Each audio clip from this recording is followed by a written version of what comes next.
بسم الله الرحمن الرحيم. عملت ايه النهارده يا رشروشه؟ عملت ايه يا رشروشه؟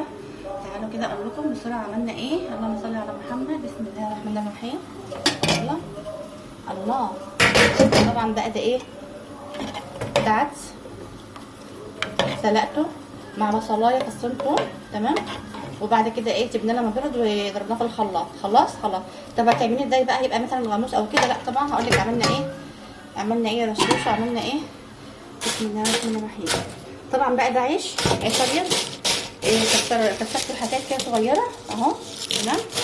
وقلت ايه، محمراه في الشوايه اهو. شايفين الكميه ما شاء الله جميله اهي، تمام. هنسقي بقى فيه. يلا نشوف هنعمل ايه. طبعا دي كوبايه اعشاب لان السكر عندي عالي شويه. ده عملت كميه كده بالشفاء ان شاء الله، فقلت اعملها تنزله يعني كده، تمام. يلا نشوف هنقدمه ازاي.